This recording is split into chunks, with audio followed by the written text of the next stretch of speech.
Hello everyone, Bill Parish here, GTT Audio, and welcome to the channel today. I hope you're all doing well. So 2 weeks ago I told you that the next few episodes would involve some special guests, and that's still the intent, but you're going to have to wait another couple of weeks for that. Just because of travel, COVID, etc., we weren't able to get together. And I wanted to, well, one's going to be a Skype call, and then I wanted to bring a couple guys in. So anyway, that's postponed, but I wanted to come to you today with, I think, some more interesting topics, or, you know, it's about listening biases on and preconceived notions on products in general. You know, I was talking to a manufacturer about this a few minutes ago before I sat down, and you know, we were talking, and you know, all the marketing, you know, what one manufacturer says to another from another manufacturer says the opposite, and how do you make it out? I mean, how do you determine what's real? Well, I say take all that stuff and consider it BS. You got to listen. You got to listen, and you've got to be brutally honest when you listen. And you need to listen as a whole. You've heard me mention that before, and I'll get a little more into it today. But, you know, these preconceived notions that some people have, they know what something sounds like based on the ingredients, if you will, or just the look of something. I mean, I tell you a quick story. So I bring a guy into my big room here, and we're going to sit down and listen. As he walks into the door, he tells me he can improve my system by 40%. No music playing. System wasn't on. It looks around, and he can improve my system 40%. Okay. I guess because I didn't have sugar cubes on the wall and these pellets people are putting around and that big brass bowl in the middle and some little iPad app that's supposed to change the space in my room, he's going to put that in there, and that's going to improve it 40%. But he's never listened to what I've got. Well, I was really the moron because I continued to, you know, I demoed the system for him, and he thought it was great. It was the best he had ever heard, but he could still improve it 40%. What I should have done is walk him out the door. I mean, this is, I don't know. To me, this is a level of stupidity that cannot be fixed. You have to listen to things. You just cannot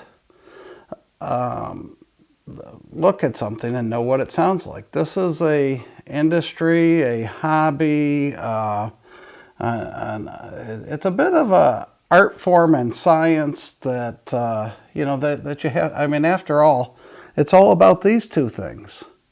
And if it's not, then I guess it doesn't matter what it sounds like. But to me, it's about the ears. And I understand that everybody's ears are a tad different. And while we may have different preferences, there's no fix for, you know, one fix for everything, especially when you take acoustics of a room into the equation. But, you know, it's, I like my good buddy Joe Kabbalah, who's been on the channel, Kabbalah Sauce and the Cables, he gets the question all the time, are your cables silver or are your cables copper? Good question, right? I mean, why not? And he says, would you mind if I don't answer that? And instantly, it's like, what are you trying to hide? And he's not trying to hide anything. As he explains that people have certain biases. Would you say silver sounds one way? Would you say copper sounds a certain way? And most people would say yes. But that's where he and I disagree. Well, we agree with one another and disagree with most people. Because it is not, actually, if you know anything about cables, the conductor itself is the least important. It's the sum of the parts. It's the recipe. Back when Joe and I did a video, we did 2 episodes of videos. He explained this, and it's the dielectric, it's the gauge, it's the how many strands, are they multi-strands, is it solid core, are all strands the same thickness, it's everything that goes into it. Is it shielded? How is it shielded? All that is so much more important. So, knowing, people always want to know how things are made, and I guess from it can be interesting, but it does not necessarily tell you how it sounds. Not at all. Stranded versus solid core. I once heard a story. Well, this is great. I mean, if it's true, my God, this guy's got the best ears in the world, because on stranded cables, he prefers solid core cables, because on stranded cables, he could hear the strands rubbing together. I guess through the music, over the sound of the music, he could hear the, I guess there's micro vibrations as current goes down cables. We hear that in power lines, right? So, apparently on these low levels that we have in audio systems, he could hear the I don't know. Has he got cricket legs in the cables? I don't know how he could hear these, it's just funny stuff. This stuff, sometimes when we hear this stuff, we wonder if the guy that's saying it really hears what he's saying, because it's a bit insane. But that's an interesting thing. And then, the sum of the parts, and then, you want to look at the different parts, and then you think you know how it sounds. Amplifiers. Here's a good example. On amplifiers, we always, I guess it's cool to know how it works. Is it Class A? Is it Class AB? Is it Class D? All right. But none of those really tell you exactly how it sounds. I mean, I can, and then there's the, or is it solid state and tube? So there's so much that I with amplifiers, I could talk 3 or 4 episodes about amplifiers. And the audio analyst, Greg Weaver, did a very good episode, analyst on this, on episode 10. On the audio analyst, episode 10, he did a good job on that. So first of all, Class D. So many times we hear Class D and people think it's a digital amplifier. It's not. Pulse width modulation is an analog function. I mean, it's been around since the 60s. And, and so it's, and people say, well, is it a digital amplifier? No. Well, it's a switching amplifier. Yes. Well, then it's digital. No. I mean, there's analog switching. I mean, pulse width modulation is used in sewing machines, in HVAC systems, in thousands of different things that are not necessarily digital. Like our Mola amplifiers, there's nowhere in there can you measure any part of D, Class D. But anyway, so now everyone thinks they know what a Class D amplifier sounds like. Well, it uses Mola's parent company's Hypex, and this company uses the Hypex module, therefore it sounds like Mola. Why? Because they use the same output device. And actually, Mola rolls everything for themselves. They don't, what they sell OEM is not what they use internally. But anyway, sticking with the thought, Just even if they did use the same output device does not mean that the two amplifiers would sound the same. I mean, believe it or not, chassis design has a lot to do with sound. Input components, the input stage, the internal wiring, the parts that are used inside. There are so many things, just like cables, where I said the conductor itself makes the least amount of difference. I would say the output device in an amplifier probably makes the least amount of difference on that amplifier. But that's what everyone wants to focus on. For example, all right, so we talked about Class D, let's talk about Class AB. One of the, I think it's generally recognized as one of the finest output devices in Class AB is a Sanken transistor. They're very hard to control, but they're recognized as a very good transistor, the Sanken. Let's see, you got MBL that uses it, you have Solution that uses it, you have Technical Brain that uses it. I could probably name another 6, right off the bat that use this. Out of the 3 I mentioned, none of those 3 amplifiers sound the same. Each and every one of them sound different, but they all use exactly the same output device. So what does knowing the output device of that amplifier have to do with how it's going to sound? It doesn't tell you anything. It doesn't. And then there's people that are, pure solid state, pure tube. Good friend, him and his wife came in. We sat down, he was looking at a turntable. Sat down in the room.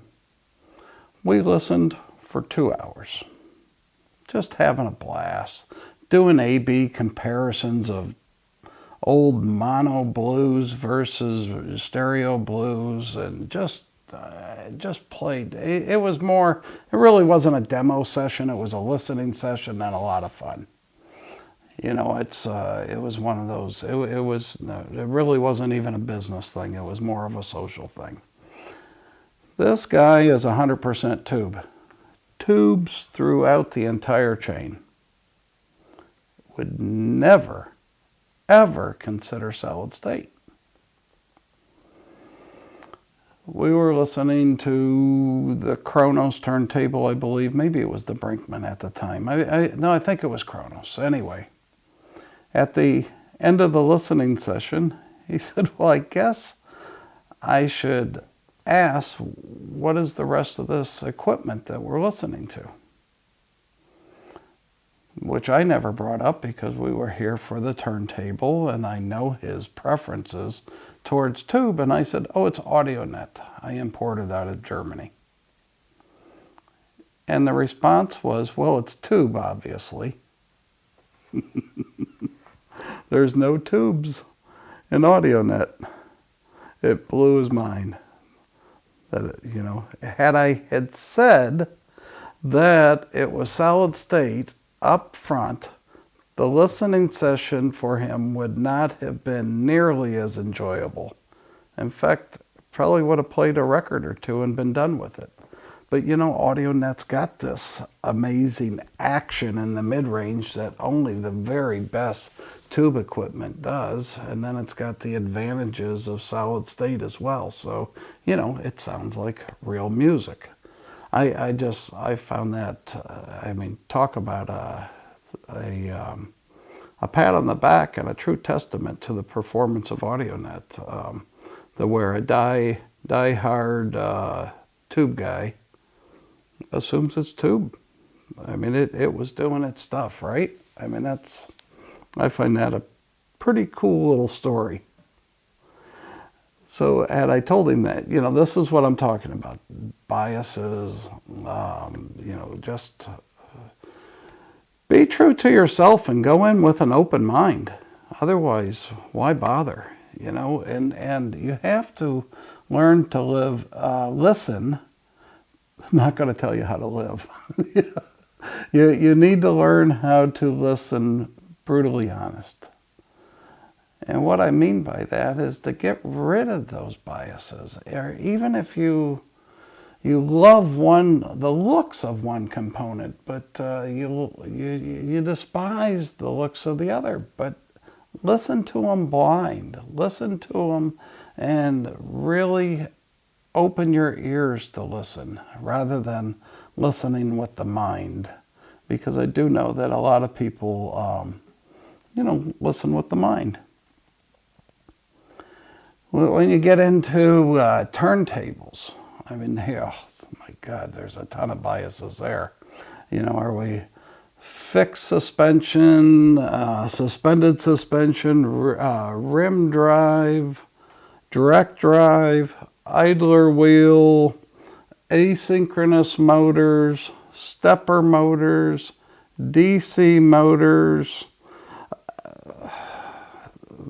33 versus 45. Let's talk about something simple. 45 should sound better. You know, so does that mean you only buy 45s? Well, I'll tell you. I mean, not usually that's the case, but I do have, I've got a handful of records here that I have them both in 33, then they came out in 45, and doggone it, 33 sounds better. So, you know, just because it's supposed to sound better doesn't mean it will. Unipivot tone arms, knife edge tone arms, air bearing tone arms, I've had them all. Used to say I hate unipivots, and then Kronos came along. I mean, it's a different implementation. Yeah, it's a unipivot. I could have easily discarded it. But it is implemented in a way that no one else has ever done, and it sounds like music. Actually, to me, it sounds better than any knife edge or air bearing that I had previously preferred. So yeah, it's you've got to. Had I had a closed mind, that wouldn't have happened. I would not be a fan of the Kronos arm. Instead, I think the Black Beauty arm's the greatest arm that's ever been built. That's my opinion. Then we get into DACs, ladder DACs, every other type of DAC. It seems like anytime I talk to someone today, it's like, oh, I'm a fan of R2R ladder DACs. I would say, again, that chip or that DAC that's in there is, the guys at Mole probably shoot me because, Bruno's got a double stack, all discrete DAC board, and there's a million components on the two boards versus, a little TI chip. But again, it doesn't matter what the DAC is. It's the entire implementation. It's the entire implementation of it. Someone could use an R2R ladder DAC that sounds phenomenal, and someone can use one that sounds horrible. Someone could use a ring DAC that sounds great, and another one that sounds absolutely horrible. It's all implementation, and that's what this video is about. It's all about being brutally honest with yourself. It's about implementation. We can get into power supplies. All the rave today is linear power supply. Switch mode power supplies are bad. Can be. They can be horrible. They can be so noisy. But a switch mode power supply can also be phenomenal. Now, granted, the switch mode power supplies that are, what we call wall warts, that are on that cheap little cord and plug into the wall with that little brick on the end, they are usually horrible. But still, you should listen to them. Just because you swap out a switch mode power supply for a linear power supply does not necessarily mean the linear power supply will be better. I know manufacturers at the very high end making products in the 150K per component range that have switched from linear power supplies to the switch modes. And they claim that the switch mode power supply costs more. So just because you get this toroidal transformer, or do you want an E-core transformer? Which one of those sound better? Look at the components, listen to the components, search out the components, but don't necessarily dig into, or have all your biases towards what the individual components are. As Kabbalah says, it's the recipe. And that can be the case in everything, whether it's speakers, amplifiers, turntables, cables, power conditioners. The press has told you that everyone needs a power conditioner. You need a power conditioner, but I don't use one. I've got 6 rooms here, and I guess I got pretty good power. But I do hear people say, I need a power conditioner. I have horrible power. How do you know? I mean, if you literally put it on a scope and you can see all the distortion and the clipping and you have brownouts all the time, I understand that. Not necessarily, but a power conditioner isn't going to help your brownouts. But just because you buy a power conditioner doesn't mean that you necessarily that it's going to improve. If there's ever one component that you should probably really try, it's a power conditioner, because 99% of the time there's been very few I've ever heard that don't squash dynamics. If you need something because you got a duplex and you've got 10 components to plug in, and so obviously you can't plug 10 components into a duplex. Well, that's where the Kabbalah sauce and expander comes into play. And that's sort of while there's no active components in there, it's like it gives you 10 dedicated lines. It's a supercharger for your AC. So lastly, I'll leave you with this.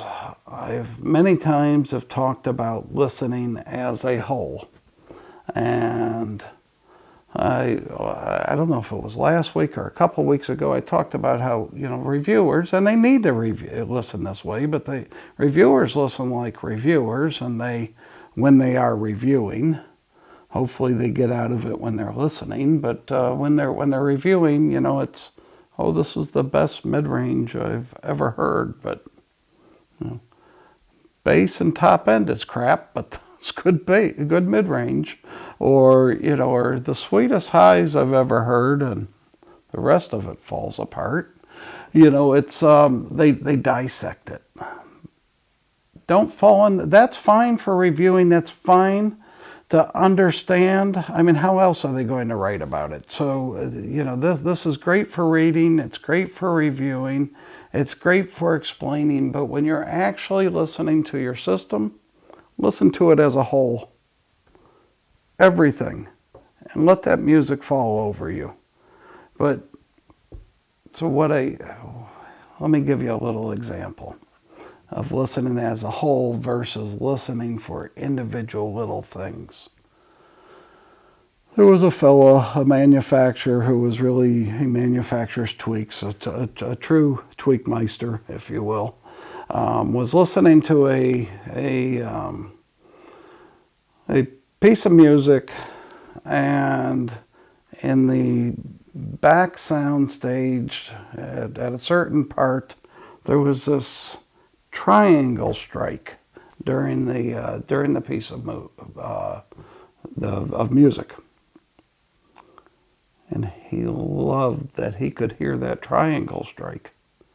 So it was tweak this, listen to this 30 seconds of this piece of music, and you could hear it more. We're going to tweak this, you're going to tweak this. You listen, play that 30 seconds of music, you hear the triangle strike. And my God, it was so focused. It was unbelievable. He can take it further. Do this, do that, a couple more tweaks, plug this in. And by the way, after all these tweaks, I think the bill's up to like 30 or 40 grand. And we play this 30 seconds of music, and oh man, I'm telling you, the guy was a master. I mean, this triangle was so prevalent, it was terrific. So, we sit back, and now let's play it from the beginning. All the other music was gone. Everything else that was so beautiful with the system had now disappeared, had now turned to complete crap.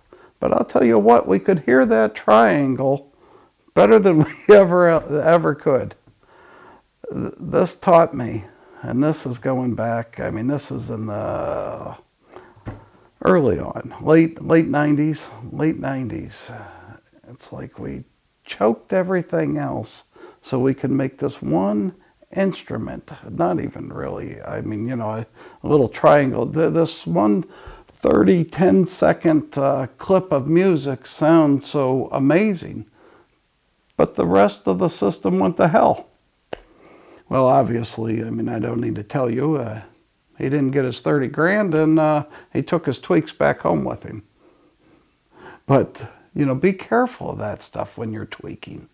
Be careful of that stuff when you're listening. Don't go down that rabbit hole. Don't chase, you know, something on one piece of music. You have to listen to a whole as a whole. You've got to listen to it all. It's got to fall over you. I mean, when music, you know what I'm talking about if it happens, when that music comes at you. It's just phenomenal. Anyway, I hope some of this made sense. You know, it's not here to make fun of anyone. It just, to me, it's been an education along the way, and I'm just trying to pass some of that on to you. If you like this, please press the like button. Subscribe so you know when this is coming out. Please share it. It'd be great if you passed it around, and comment below. And we'll see you in 2 weeks.